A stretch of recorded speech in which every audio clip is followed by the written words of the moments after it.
I'll begin with Shloka 8. Soyam atmadhyaksharam omkaro adhimatram pada matra matrascha pada akara ukara makara iti. This Atma or self, you remember he said that this is the Atma, but it is not a personal Atma, the universal Atma. So you can call it the universal self or the universal Atma is itself the sound Om.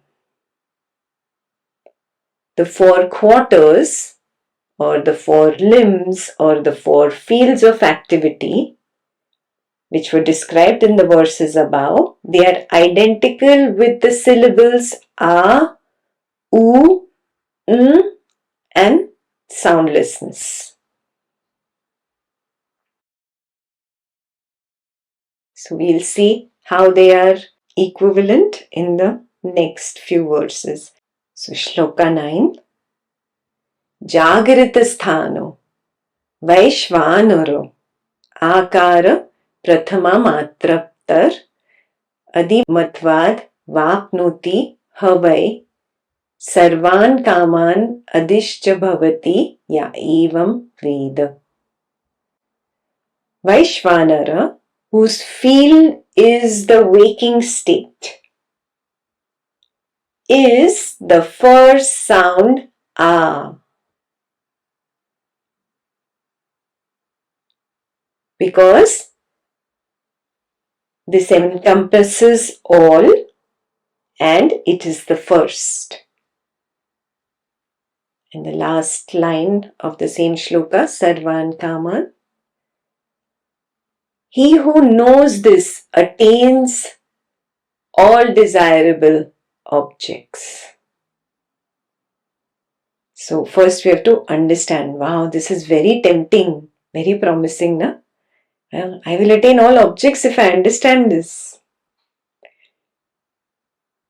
It's not if you understand how the A is relevant, that is only philosophy. That has got nothing to do with really you attaining all desirable objects.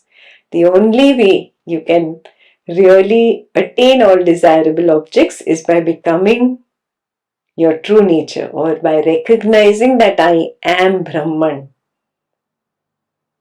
Yeah. When I am Brahman, then obviously everything is mine. There's nothing more to desire. Okay. So first let's understand why Vaishvanara, or the waking state, is the first sound A.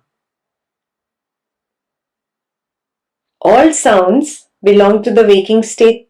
Do you recognize this? When you were a baby, when you were a toddler, you had just started crawling and making sounds.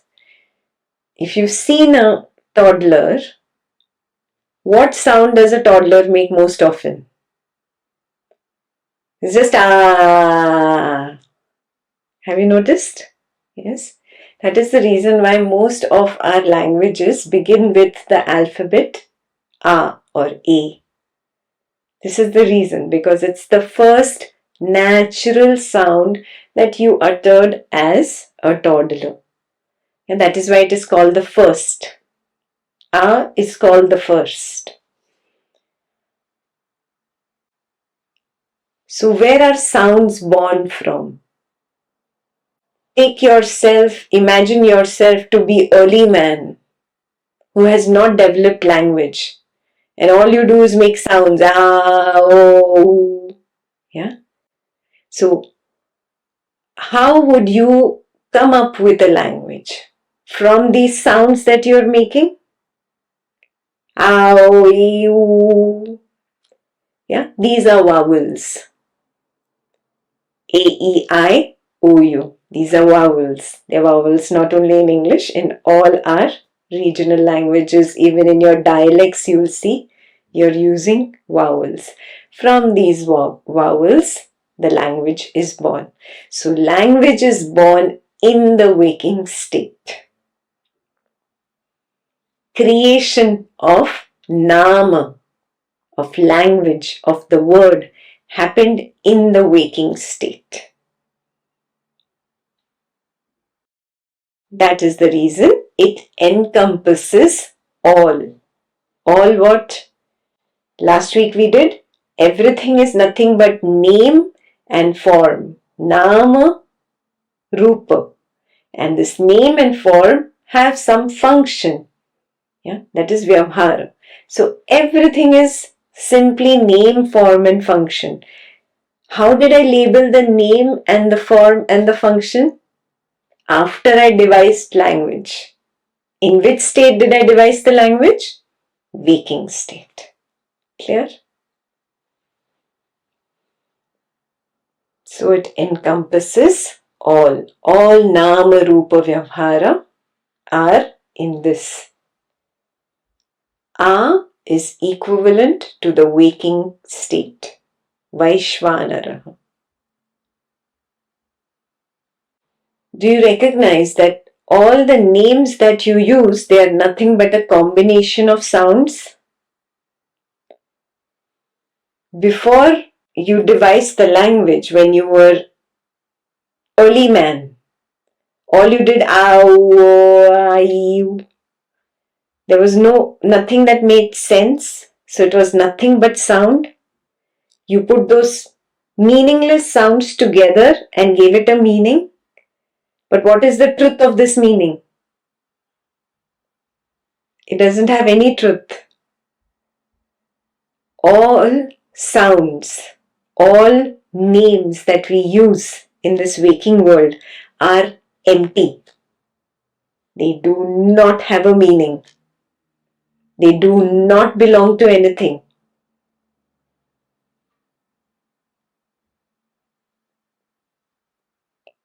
This also you knew experientially before mummy taught you how to speak in the house. Do you remember? Before mama taught you mama, dada. Even before you were taught these, words were meaningless for you, right? That is the truth of Nama, name. Nama is empty, meaningless. Every Nama. Yes, names have been put together, sounds have been put together, and a false meaning is attached to it. So far, very clear? Yes. This is a water mug. Its function is to hold water for drinking. The water mug is simply a name for this function and this form. Yes. What is its reality? Is its reality mug? No, its reality is glass. Mug is only a name I have put for it. Yes, so the name mug, Nama, is empty. Yes, you'll say, no, mug is important. If I didn't have the mug, how would I drink the water? I say, okay, I'll take away its reality glass because you are not giving any importance to reality. You keep the mug. Is there a mug without the glass? There is no mug without the glass. So do you understand the word mug is simply a nama, a name. Its reality is glass. Yes. So nama, name, rupa, form, and vyavhara, function. Nama Rupa Vyavhara was taught to you in the waking state, which means everything is Nama Rupa Vyavhara.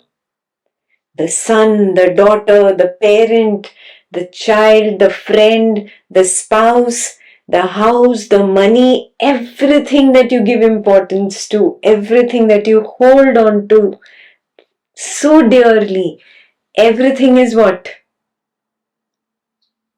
It's empty. Yes, and this emptiness, this creation that you created by putting things together, putting name, form, and function together, this creation happened where? In the waking state. So, the waking state is Ah. It represents the source, the birthplace of creation. The waking state is where the creation originates. It's a pointless creation. Are you saying this? It's not consciousness creating it. You have created it. You, the body mind, that believes to be somebody. You have created a fake creation. You have believed it to be true.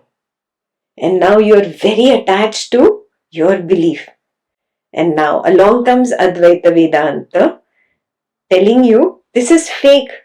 But you're so attached, you're not ready to see the truth that it is empty. It is nothing but Nama Rupa Vyavhara, name, form, and function. That is the true meaning of giving it the name or Nama Ah, or the sound Ah. Again, recognize that this is not experiential. It is simply because Ah represents the beginning of all sounds. That's it. That's your only experience. But there is no experience. You can't say, oh, when I listen to the sound of creation, I can hear Ah in the waking state. No. Now you're creating new stories. Don't you have enough Nama Rupa Vyavhara in the world to get entangled with? You're creating more spiritual entanglements. Wrong understanding if you went that way when you read the verse before we started the class.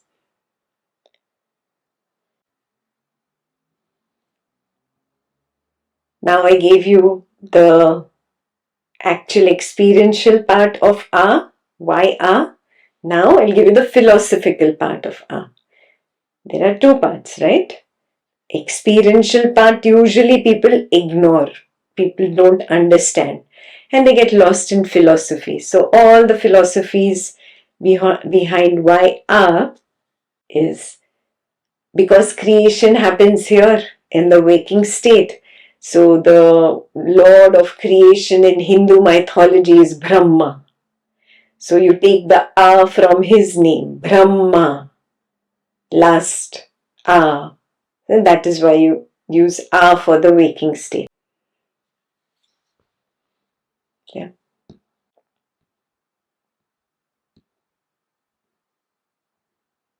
Second part of the verse, he says that one who knows this secret experientially, not intellectually, he sees very clearly that I am not this body mind. I had just assumed myself to be this waking subject in a waking world of objects. This was my assumption. He now experientially sees, no, I am the light of awareness in which I can recognize these waking objects along with this waking subject, this body mind. Aha, I am this light of awareness. I am not this subject. All objects that are there because of me, the awareness.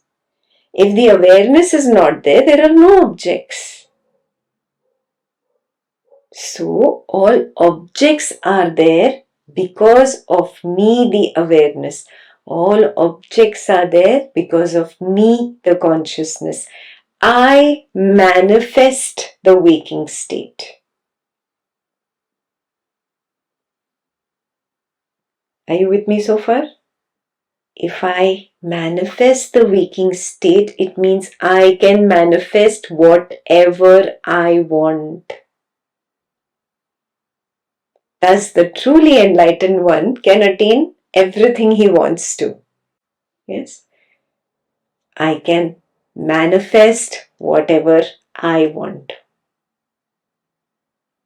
The best part is when one gets enlightened, one sees, oh, this is all me. I am manifesting it. Oh, that expensive car that I want is not different from me. That house that I want is not different from me. It is me. I am manifesting it. What's the point of wanting what is already yours? My manifestation is mine already. It's me. All desires naturally drop. Yeah. And things just happen without desiring. Means what? The previous vasanas that were stored in the seed form, they keep manifesting without any new desires coming up for the enlightened one. Till the time the body lasts, whatever the shelf life is of the body remaining after enlightenment. In that journey, the enlightened one does not have any new vasanas, does not have any new desires. Yeah? He knows whatever is me only. There's no point desiring myself. Yeah? So from his side, in this much part of his lifetime, after enlightenment till the time of death, whatever the remaining shelf life is, he does not desire. All desires drop. Things happen without desiring, based on the past seeds before this point, before the point of enlightenment. Yeah? That is why it is said, he who knows thus attains all desirable objects. That statement does not refer only to the sound ah. Okay, it is inserted for the enlightened person. Super clear? Yeah, I hope this verse is very clear for everyone. So in short, that verse was Vaishvanaraha or Vishwa is A. Again, this has been just devised by a Sanskrit speaking sage. That is why he chose A. If it was English, he would have chosen A, not A. Yeah, he would have probably named it apple. We don't know. Why Om? It could be butterfly. It could be anything. It did not have to be Om. So, please recognize it is just a Nama, name. That's it. Super clear what we have completed so far?